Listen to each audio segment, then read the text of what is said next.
Ladakh സമരനായകൻ Sonam Wangchuk jail മോചിതനായി. രാജസ്ഥാനിലെ ജോധ്പൂർ ജയിലിൽ നിന്നാണ് മോചിതനായത്. കേന്ദ്ര സർക്കാർ തീരുമാനത്തിനു പിന്നാലെയാണ് ജയിൽ മോചനം. ദേശസുരക്ഷാ നിയമപ്രകാരമുള്ള തടങ്കൽ കാലയളവിന്റെ പകുതിയും അനുഭവിച്ചു കഴിഞ്ഞതിനാലാണ് വാങ്ചുക്കിനെ വിട്ടയക്കാൻ കേന്ദ്ര സർക്കാർ തീരുമാനമെടുത്തത്. ഷബ്ന ചേരുന്നു വിവരങ്ങളുമായി. ഷബ്ന, എന്താണ് പെട്ടെന്നൊരു തീരുമാനം ഇങ്ങനെ എടുക്കാൻ ഉള്ള കാരണം? ശരിക്കും ഈ പറയുന്ന മെറിറ്റിന്റെ അടിസ്ഥാനത്തിൽ തന്നെയാണോ അദ്ദേഹത്തിനെ പുറത്തേക്ക് വിടുന്നത്?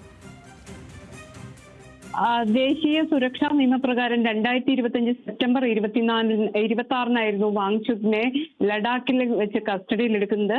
പ്രതിരോധ തടങ്കൽ കാലാവധി തീർന്നു എന്ന് ചൂണ്ടിക്കാണിച്ചാണ് ഇപ്പോൾ കേന്ദ്ര സർക്കാർ ഈ കരുതൽ തടങ്കൽ പിൻവലിക്കാൻ തീരുമാനിച്ചിട്ടുള്ളത്. കേന്ദ്ര ആഭ്യന്തര മന്ത്രാലയം ഇത് സംബന്ധിച്ചുള്ള അറിയിപ്പ് പുറത്തുവിടുകയും ചെയ്തു. തുടർന്നാണ് അല്പസമയം മുമ്പ് ഇദ്ദേഹം ജയിൽ മോചിതനാകുന്നത്. ലഡാക്കിൽ സംസ്ഥാന പദവി ആവശ്യപ്പെട്ടുകൊണ്ടുള്ള പ്രക്ഷോഭത്തിനിടെയായിരുന്നു ഈ അറസ്റ്റ് ഉണ്ടാകുന്നത്. അതിനുശേഷം അജ്ഞാത കേന്ദ്രത്തിലേക്ക് മാറ്റുകയായിരുന്നു ഇദ്ദേഹത്തെ.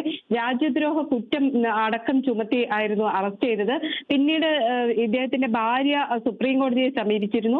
സുപ്രീം കോടതി രൂക്ഷമായ ഭാഷയിൽ കേന്ദ്ര സർക്കാരിനെ വിമർശിക്കുകയും ചെയ്തിരുന്നു.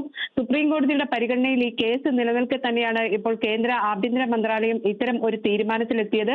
ലഡാക്കിന് സംസ്ഥാന പദവിയും ഭരണഘടനാപരമായ സംരക്ഷണവും ആവശ്യപ്പെട്ടുള്ള പ്രക്ഷോഭത്തിൽ 4 പേർ കൊല്ലപ്പെടുകയും നിരവധി പേർക്ക് പരിക്കേൽക്കുകയും ചെയ്തിരുന്നു.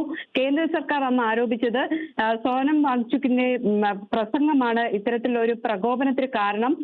ഈ സമരം പിന്നീട് അക്രമത്തിലേക്ക് നയിച്ചത് ഇദ്ദേഹത്തിന്റെ പ്രവർത്തന ഫലമായിട്ടാണ് എന്ന ആരോപണത്തെ തുടർന്നായിരുന്നു ഈ അജ്ഞാതവാസവും കസ്റ്റഡിയിലെടുത്തതും അജ്ഞാത തടങ്കലിലേക്ക് കൊണ്ടുപോയതും. പിന്നീടാണ് ഇപ്പോൾ കേന്ദ്രം ഈ നിലപാട് മാറ്റുന്നത്.